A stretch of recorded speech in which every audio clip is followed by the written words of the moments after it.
बहुत सारे हलकों में अब ये बात हो रही है कि कुछ हालात तो बदलें, रंग बदल रहा है, बर्फ़ पिघल रही है, इस तरह के जुमले आप ये सुन रहे होंगे और उसके पीछे दलील भी मौजूद है क्योंकि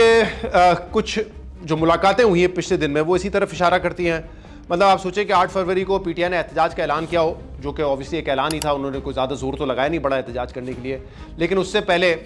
प्राइम मिनिस्टर से चीफ मिनिस्टर सोहेल आफरीदी की मुलाकात हो जाना, जबकि सारा माहौल ये हो रहा हो कि सोहेल आफरीदी को दहशतगर्द करार दिया जा रहा है, दहशतगर्द का सहूलतकार करार दिया जा रहा है, वहाँ से पीटीआई ब्लेम कर रही है कि नहीं शायद दहशतगर्दी तो जो है इदारों की वजह से, इस माहौल में वो मीटिंग भी हो जाती है। फिर चीफ मिनिस्टर सोहेल आफरीदी, जिनको कहा जाता था कि एक क्रिमिनल ड्रग माफिया और टेररिज्म का एक नेक्सस है और वो नेक्सस जो है वो सोहेल आफरीदी की वो उसका हिस्सा है, जो पॉलिटिकल सपोर्ट मिलती है वो सोहेल आफरीदी की तरफ से मिलती है। तीरा वैली में बड़े ड्रग की जो है वो फसलें हैं वहाँ पर, लेकिन आपने देखा कि फिर यही दहशतगर्दी पे बात करने के लिए वो कोर कमांडर ऑफिस जाते हैं और वहाँ पे मीटिंग्स भी होती हैं कि सिक्योरिटी को कैसे बेहतर बनाना है। तो ये सब हमारे सामने हो रहा है। इमरान खान से सलमान सफदर की मुलाकात चले, वो तो सुप्रीम कोर्ट के कहने पे हुई, लेकिन जब वो वापस आए उन्होंने कुछ बात नहीं की इमरान खान के हवाले से, ना अलीमा खान ने बात की, विच इज़ अंडरस्टैंडेबल कि उनसे कहा गया होगा कि मुलाकात कर रही है तो मुलाकात करें, कोई सियासी बयान नहीं होगा, तो उन्होंने नहीं दिया। लेकिन ये सारी चीज़ें निशानदेही कर रही हैं कि कुछ ना कुछ हलचल ज़रूर हुई है। क्या बात बहुत आगे निकल चुकी है, कोई डील होने वाली है? मेरे ख्याल से मामला इसके करीब नहीं है, बट एक फर्स्ट स्टेप के तौर पे इसको ज़रूर देखा जा रहा है। इनफैक्ट इसके अलावा एक और मीटिंग भी कल हुई है लाहौर में। इदारे के एक अहम शख्सियत, उन्होंने कुछ जर्नलिस्ट से मुलाकात की है, जिसमें एंकर्स भी थे, कुछ और सहाफ़ी थे, और क्योंकि लाहौर में थी तो ऑब्वियसली मैं वहाँ पे नहीं था। लेकिन उसके बाद जो मैं तज्ज़िये सुन रहा हूँ या उस मीटिंग का जो अहवाल बताया है वो बड़ा दिलचस्प है। उसमें मैंने मंसूर अली खान साहब को सुना और उन्होंने ये अखज़ किया है कि पीटीआई के हवाले से इदारे के जो हालात हैं, उनके जो सोच है वो कुछ ना कुछ बदले ज़रूर हैं। और उन्होंने 2-3 मिसालें दी। जैसे उन्होंने कहा कि जब इदारे की शख्सियत से बात हो रही थी सोहेल आफरीदी के हवाले से, तो उस डिस्कशन में वो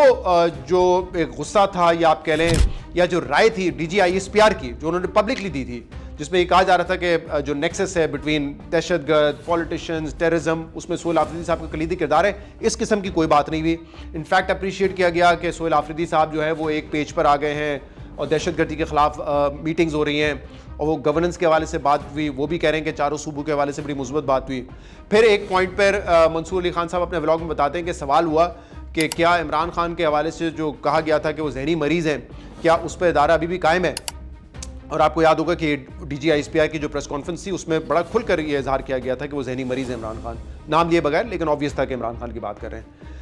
तो इस मीटिंग में जब इस शख्सियत से पूछा गया क्या राय है इदारे की, तो उन्होंने कहा हमारे लिए सारे सियासतदान जो हैं वो बड़े रिस्पेक्टेबल है, यानी वो उस तरह की बात नहीं दोहराई गई कि हाँ इमरान खान तो जहनी मरीज़ है या फलाना, ये बात नहीं की गई। फिर इंटरेस्टिंगली ये कहा गया कि इमरान खान की मुलाकात हुई, कोई ट्वीट भी नहीं आ रहा, ना पीटीआई ऑफिशियल के अकाउंट से, ना इमरान खान के अकाउंट से,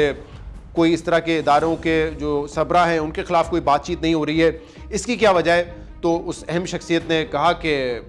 ये देखें, हम ज़्यादा फॉलो नहीं करते कि सोशल मीडिया पे क्या हो रहा है, बट आपको याद होगा कि DGISPR की जो टेलीवाइज्ड प्रेस कॉन्फ्रेंस थी या प्रेस ब्रीफिंग थी, उसमें बाकायदा दिखाया गया था ट्वीट्स का सहारा लेकर कि कौन क्या ट्वीट कर रहा है, और बताया गया था कि दहशतगर्दी की सहूलतकारी कैसे हो रही है। तो यानी कि नज़र तो होती है सोशल मीडिया पे, लेकिन उस मौके पर इन शख्सियत ने कहा कि हम ज़्यादा सोशल मीडिया को फॉलो नहीं कर रहे होते। वो जहनी मरीज़ वाला बात भी by the way Imran Khan के जो ट्विटर अकाउंट है उसी से जो है की गई थी, जिस पर सारा एक प्रेस कॉन्फ्रेंस बनाई गई थी। तो मंसूर अली खान साहब की रीडिंग ये है कि कुछ मामलात बेहतरी की तरफ जा रहे हैं। वो भी यही असेस कर रहे हैं कि ऐसा नहीं है कि कोई डील होने लगी है, बट एक बर्फ़ पिघली, एक फर्स्ट स्टेप के तौर पे इस पे देखा जा रहा है। तो ये हालात तो हैं, लेकिन मैंने जैसे कहा कि इन हालात के बावजूद आपको कोई बहुत ज़्यादा कवरेज उसकी नहीं नज़र आएगी टीवी पे। और ये भी मैं आपको बात बताऊँ कि अब ये जो हुआ है इसके बाद, क्योंकि पीटीआई आज दोबारा फिर वो निकल आई है, कोई कह रहा है हम सड़कें बंद कर देंगे, कोई कह रहा है इमरान खान की हेल्थ की वजह से अब एहतजाज करना पड़ेगा। एक तो जो मैंने बताया जो जेल सुपरिटेंडेंट थे उनके खिलाफ कार्रवाई की बात की जा रही है।